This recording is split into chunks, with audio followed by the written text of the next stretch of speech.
Technically আমরা যদি বলি এবার কি খুব হাড্ডাহাড্ডি ফাইট হচ্ছে, আমি মনে করি না। টাফ একটা প্রতিদ্বন্দ্বিতা বিএনপি ফেস করতে যাচ্ছে। সেই অর্থে অত ভোট নেই, কিন্তু বিএনপি এমনকি আওয়ামী লীগও তার সাথে সেই দলগুলোকে রেখেছেন। তার মানে সেই দলগুলো বিশেষ করে তাদের প্রধানদের একটা সোশ্যাল ক্যাপিটাল আছে। বিএনপি একটা সিটও যদি না ছাড়ে তারপরে সে জিতবে, কিন্তু শেখ হাসিনাকে বাংলাদেশে ফেরত ইন্ডিয়া কোনোদিন দেবে না। কেন?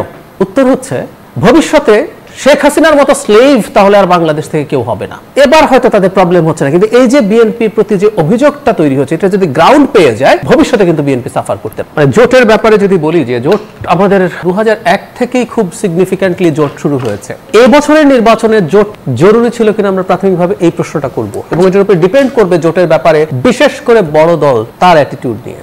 টেকনিক্যালি আমরা যদি বলি এবার কি খুব হাড্ডাহাড্ডি ফাইট হচ্ছে, কেউ কেউ বলতে পারেন হচ্ছে, আমি মনে করি না, আই মে বি রং, কিন্তু আমি মনে করি না যে কোনো টাফ একটা প্রতিদ্বন্দ্বিতা বিএনপি ফেস করতে যাচ্ছে। আগে ছিল বিএনপি এবং আওয়ামী লীগের মধ্যে খুবই টাফ একটা কম্পিটিশন হবে। রেজাল্ট হয়তো অনেক কিছু ভিন্ন হয়ে গেছে। 2001 সালে বিএনপি অনেক বেশি সিটস পেয়ে গেছিল, কিন্তু লড়াইটা হাড্ডাহাড্ডি হয়েছে, কারণ পপুলার ভোট দেখলে আমরা বুঝবো। তখন সেখানে জোটের প্রয়োজন ছিল, এবং জোটের 2-3টা ক্যালকুলেশন আছে। ধরুন জামাতকে যখন বিএনপি জোটে নেয়, তার হিসাব থাকে প্রতিটা কনস্টিটিউয়েন্সিতে জামাতের 20,000 25,000 কমপক্ষে ভোট। আমি 2001-এর কথা বলছি, এখনকার পরিস্থিতি ভিন্ন নিশ্চয়ই হবে। ওটা যদি যোগ হয়, ওটা যদি আলাদা না হয়, তাহলে আমি আওয়ামী লীগকে সারপাস করতে পারি। 1996 সালের একটা নির্বাচনের রেজাল্ট নিয়ে মিস্টার নাজিম কামরান চৌধুরী একটা স্টাডি করে দেখিয়েছিলেন 100-র মতো সিটে সিদ্ধান্ত হয়েছে এই 10-15-20,000 ভোটের মধ্যে। এটা হলো এক। আচ্ছা, আরো কিছু দল আছে যেগুলো সেই অর্থে অত ভোট নেই, কিন্তু বিএনপি এমনকি আওয়ামী লীগও তার সাথে সেই দলগুলোকে রেখেছেন। তার মানে সেই দলগুলো বিশেষ করে তাদের প্রধানদের একটা সোশ্যাল ক্যাপিটাল আছে। সেই সোশ্যাল ক্যাপিটালটাও তারা রাখতে চেয়েছেন। এটা কিন্তু কোনো দল বোকা না। বিএনপির এবার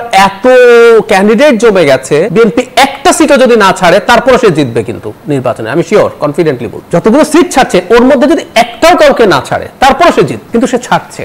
অবশ্যই যতটুকু ছাড়া দরকার ছিল, অন্তত যে কমিউনিকেশন ববি ভাই যেটা বললেন, তারা দীর্ঘদিন থেকে আছে, এই জিনিসগুলো তো হয়েছে, এবং কোনোভাবে এটা উচিত হয়নি। কারণ কোন ডিসিশন আপনি আসলে নিচ্ছেন, এটা হয়তো এবার আপনি সমস্যায় পড়লেন না, কিন্তু আপনি পরবর্তীতে কি সমস্যায় পড়তে পারেন। আমি একটা উদাহরণ দিই। শেখ হাসিনাকে বাংলাদেশে ফেরত ইন্ডিয়া কোনোদিন দেবে না। কেন?